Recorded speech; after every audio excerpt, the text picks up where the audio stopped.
ibadah murni dan tidak murni, makhdhuf dengan ghairu makhdhuf, itu ke buku mukawwanat makhluk, dan itu thariqah, jalan,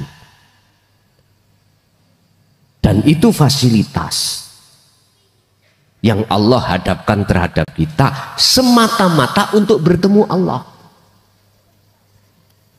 Dengan begini jawablah di dalam hatimu, perlu atau tidak Anda bertemu Allah dalam waktu sholat. Kalau perlu berarti janganlah kau tinggal, karena itu waktu-waktu perjanjian pertemuan terhadap Allah. Jawabannya ini tergantung Anda masing-masing. Ingat, Allah dawuh wa ma umiru lan ora ku perintah, wa ma umiru lan ora den perintah sira kabeh ning donya iki illa liya'budullaha, kecuali kamu hanya menyembah pada Allah, menyembahi, bertemu Pak Bu, bertemu Allah. Kalau saya pribadi, ngapain istriku tak tinggalkan, Allah ya di situ. Nek isok nambah lagi, mana ketemu nih Allah ikut tambah. Guyon Bu, ya guyon. Tapi kalau Allah nakdirni tenan, iso opo aku?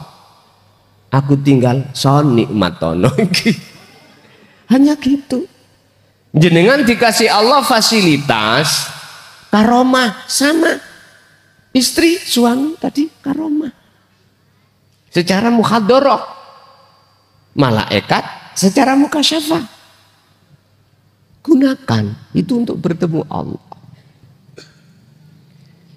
Jadi pertanyaan tadi jawabnya saya tergantung panjenengan masing-masing. Sebab Gusti Allah memberikan fasilitas 1 hari 1 malam untuk bertemu Allah 2 thariqah. Dan ini dilakukan oleh Nabi dan Rasul. Aku tidak mengatakan ini dilakukan para mursyid-mursyid, nggak tahu loh ya aku. Aku husnudon aja dilakukan gitu aja. Mengapa saya sebut thariqah? Karena ini jalan, fasilitas, wasilah, tumpaan Anda untuk bertemu Allah. Jadi mukawwanat ini jamak saking kaun. Nek kaun iku makhluk siji, nek mukawwanat pirang-pirang makhluk. Nama sholat iku makhluk. Nama zakat, puasa, haji, maca Quran dan lain sebagainya, sedekah iki makhluk. Nah inilah boleh saya sebut sebagai wasilah. Ini ku sebut sebagai thariqah. Sekarang tinggal pertanyaan pada diri kita masing-masing. Kau pergunakan thariqah itu kemana? Kau pergunakan jalan itu menuju mana? Jawabannya manusia ada yang mempergunakan untuk mendengarkan seruan nafsu. Apa seruan nafsu? Anda akan ketemu makhluk. Surga, pahala, itu makhluk. Itu seruan nafsu loh Pak. Miturut kacamata hakikat. Nek miturut kacamata syariat yang pernah aku dan pernah aku taklimkan itu Allah. Sehingga sholatku krono pahala. Sholatku karena surga hadiah itu. Biar tidak dimasukkan Allah dalam neraka. Padahal semua makhluk. Mengapa di situ Allah memakai kalimat fa'budu? Wa ma umiru illa liya'budullaha mukhlishina lahuddin. Dengan berikhlas dalam agama yang bertauhid, kamu akan bisa fa'budu. Fa'budu itu maknanya adalah bertemu Allah. Sebab nyembah sing bener antara sing nyembah dan disembah itu ketemu. Jenengan oleh undangan teko orang lain dalam rangka nikahkan anak, apa walimah, apa syukuran. Tulisannya sampean gak kenal wonge. Tanda tangan dari Pak Paijo. Sampean Pak Paijo sing mana? Gak tahu. Apa nekat sampean berangkat? Ayo. Gak mungkin. Jenengan kalau kenal, oh iki Allah, ya berangkat toh. Syaratnya kudu ketemu Allah, dikatakan sah. Anda menyembah itu bertemu Allah. Otomatis kita dikatakan bisa bertemu. Wasayakfi laka fitil kadari, dibukalah pintu akhirat itu musyahadah. Otomatis hijab penghalangnya itu harus dibuang. Berhubung Anda kenal Pak Paijo, oh alamatnya lengkap, ada Sherlocknya sekalian, terus berangkat, ketemu. Nek ketemu, mesti gak keliru Pak. Antara Pak Paijo dengan anaknya, berhubung jenengan sudah tahu siapa Pak Paijo, gak mungkin keliru anaknya. Mesti bener ketemu Pak Paijo. Makanya mengapa dalam surat Toha ayat 14 itu Gusti Allah ngomong innani anallah, sesungguhnya saya itu Allah. Podambo, sesungguhnya aku ini Pak Paijo. Loh ngene lho. Penegasan awal Anda bertemu Allah itu di situ. Nanti kalau sudah selanjutnya kedua, ketiga bertemu wis gak atik. Allah ngomong innani anallah. Mboten wis gak ngaku-ngaku. Aku iki Gusti Allah, wis gak ngono. Lah ya napa? Ya wis diem. Akhirnya ngomong, piye kabare Bos? Api-api wae. Nyong ya ngono, api.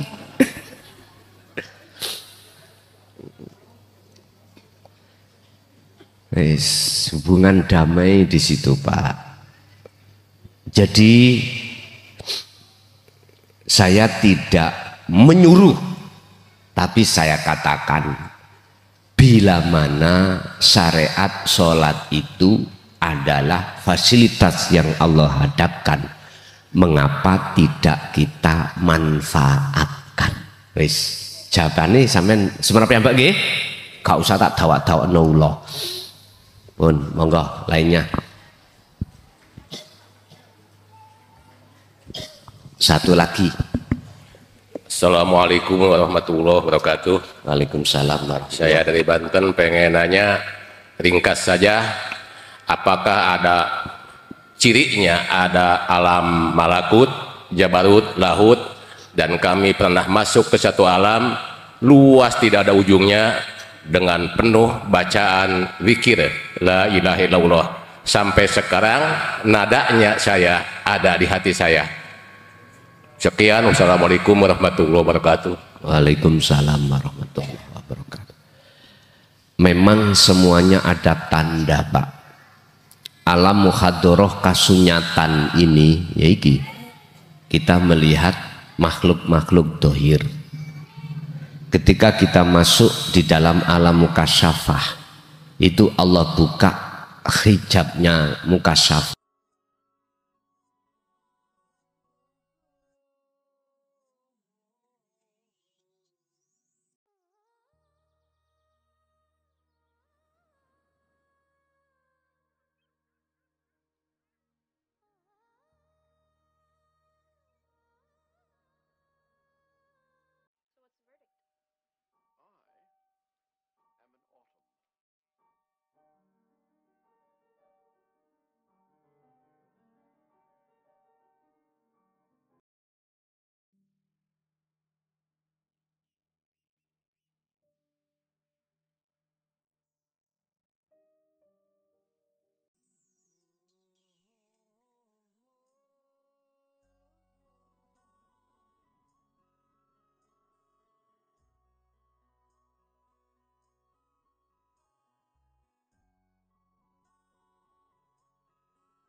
Oke. Estri, yang estri 2 aja kalau ada, kalau nggak ada bonusku. Kalau ada monggo. Assalamualaikum warahmatullahi wabarakatuh. Waalaikumsalam warahmatullahi. Saya Ibu Iwit dari Banyuwangi. Nggih. Ibu pinter nyanyi? Nggak usah Gus, sudah malam. Oh ngoten. Nggih. Soalnya Gus kan mau ke Jombang. Nggih, langsung monggo. Gus, saya mau tanya, tolong jelaskan apakah perbedaan orang yang sudah meninggal dunia dengan orang yang sedang tidur nyenyak? Dengan orang yang masih di dunia.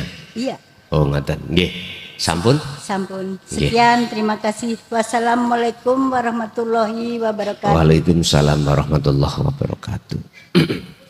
Begini Mbah,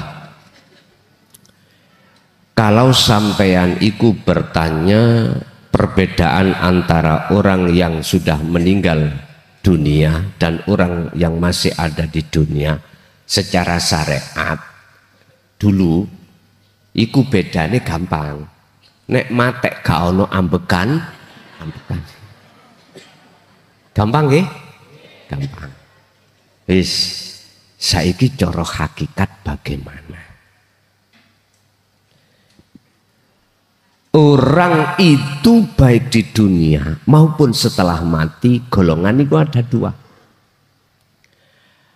Ahli hijabkah atau ahli syuhudkah? Gelapkah pada Allah atau terangkah pada Allah? Niku dikembalikan dengan ainul basiroh, mata hati, mata roh ini. Apakah di situ masih terhijabi, terbajah dengan perkara-perkara selain Allah yang dianggap wujud, ataukah sudah roboh perkara-perkara hijab itu yang menutupi diri manusia itu, yang diterka wujud akhirnya enggak wujud. Manusia cuman digolongkan Allah 2 golongan. Disebut ahli hijab adalah seseorang ketika saat di dunia ruhaniyahnya ini, ruhaniyah terhijabi oleh wujud di dunia. Wa zujina linasi hubbus syahawah. Akhirnya otomatis kita akan beriman kalau selain Allah itu wujud. Wes iki ahli hijab. Disebut ahli syuhud adalah seseorang hijabnya sudah dihabiskan Allah. Belenggu, rantai yang mengikat kita ruhaniyah itu sudah dilepas Allah. Bukan karena kita bisa melepas sendiri, enggak. Yang melepaskan itu Allah. Bukan kita menang perang nafsu itu karena kita, enggak. Karena memang dimenangkan Allah. Nah, ini kalau sudah menjadi ahli syuhud, baik ada di muhadharah dunia atau tinggalkan dunia berarti mukasyafah, tetap dia di musyahadah. Artinya nggak ada bedanya secara hakikat itu, tapi khusus bagi ahli syuhud. Tapi ahli hijab mohon maaf, qad khasiral ladina kadzabu bi liqa'illah. Sadare kalau selama ini kita dolim pada Allah, ketika saat-saat idza jaa ajaluhum, ketika napas itu sudah di tenggorokan. Artinya ketika ajal sudah di tenggorokan, baru di situ kita sadar kalau selama ini bentuk kita mengakui keakuan diri yang wujud makhluk itu sama halnya kita melakukan kedzaliman pada Allah, berbuat syirik, baru sadari di situ. Terus siapa sing nolong? Jasad sing nolong dulur tetangga, dibudalke, diberangkatke ke kuburan, asale lemah kembali ke Roh asale Allah iso balik nang Allah. Susah. Wis ngeten mawon gak percaya. Sing ngaji duduk malam hari ini ya. Tolong nanti kalau pulang yang pakai sepeda motor atau mobil meremo kabeh. Gak bisa kau sampai rumah. Gak bisa.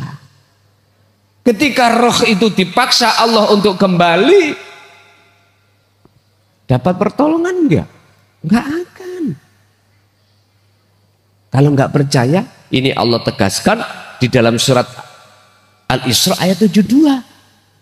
Siapa di dunia dia masih kegolong ahli hijab, maka setelah mati tetap ahli hijab. Makanya wa min waraihim barzakhun ila yaumi yub'atsun, dimasukkan alam barzah.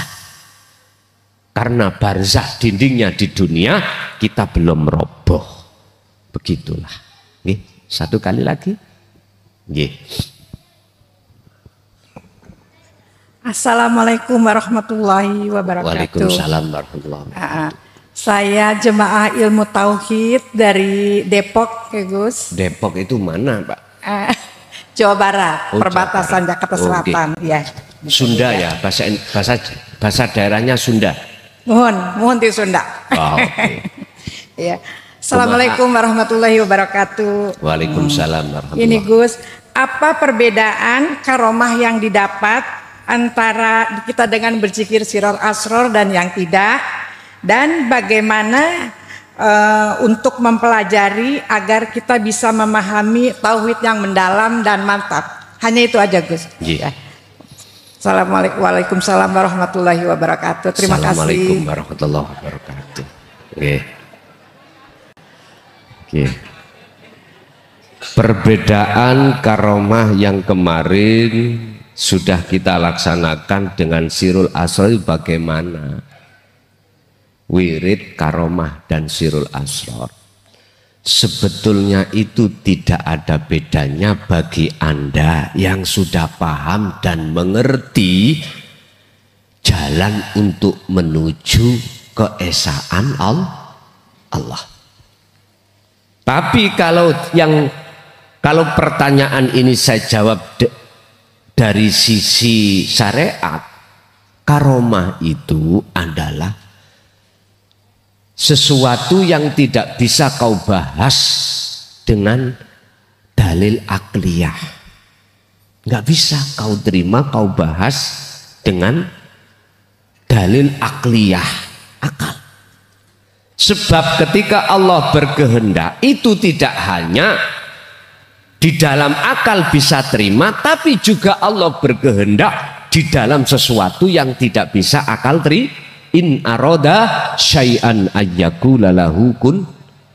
Contoh, Nabi Muhammad ketika melakukan perjalanan dari Mekah ke Madinah, hijrah, itu namanya mendung, selalu nutupi beliau. Jadi nggak panas beliau sama rombongan. Mendung kan makhluk. Sifatnya makhluk mendung kan bisa menutupi terik matahari, akhirnya tidak mengenai kanjeng Oke. Makhluk. Lagi ketika saat Nabi Musa dibawai Allah tongkat, gitu. Terus kok bisa akal tidak bisa menjangkau? Kok bisa untuk membelah lautan akhirnya jadi jal? Kan nggak masuk akal loh ini. Itu karomah. Tinggal pertanyaannya, kau ini menghadap karomahnya atau menghadap Allahnya?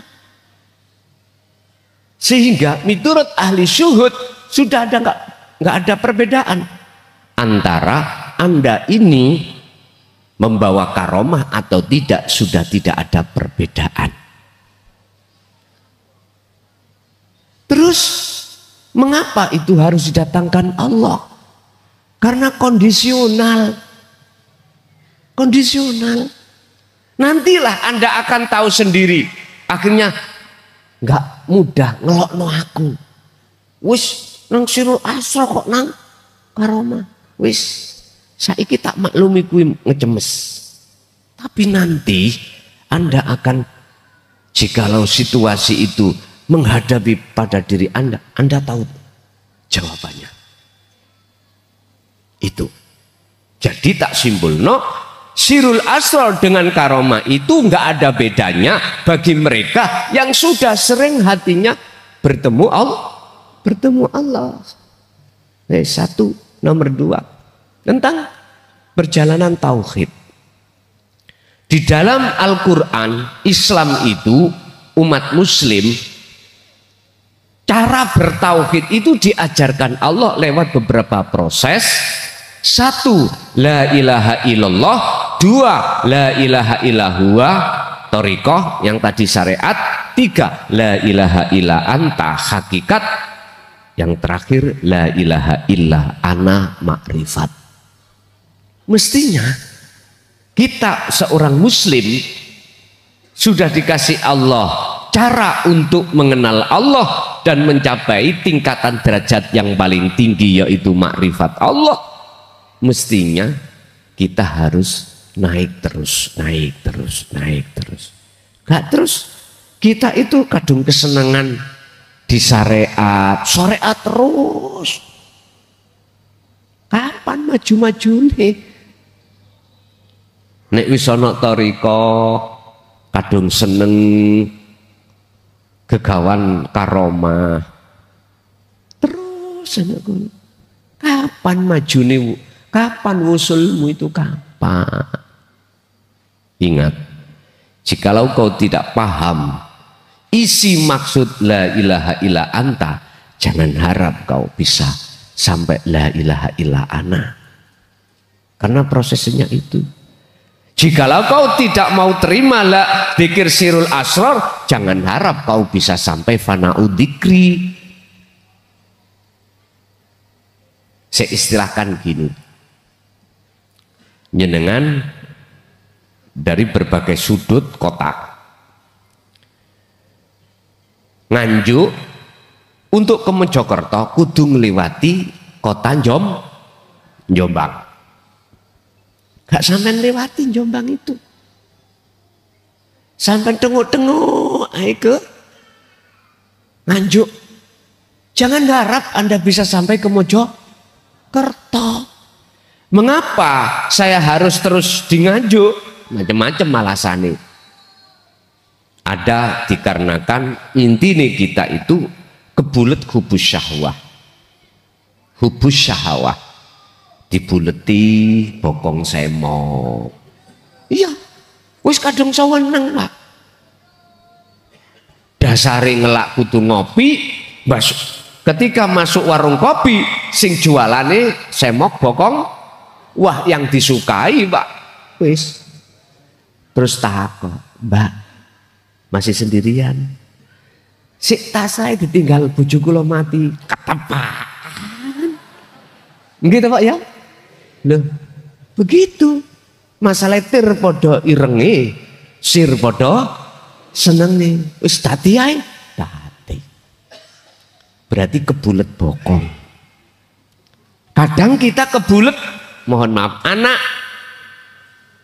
Kadang kita juga kebulet dunya brono. Akhirnya jatuhnya cinta kita kepada mukawanat makhluk itu. Ya iki wis. Mboten saged nglewati Jombang. Jenengan harus ke Jombang dulu baru ketemu Mojokerto.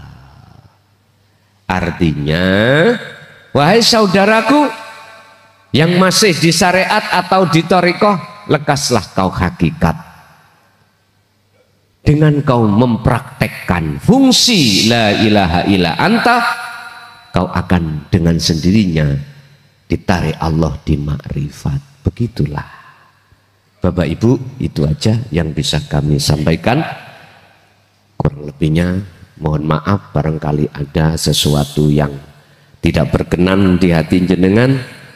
Saya atas nama pribadi Mukhlason mohon maaf yang sebesar-besarnya. Akhirul kalam, hadanallahu wa iyyakum wal afa minkum. Assalamualaikum warahmatullahi wabarakatuh.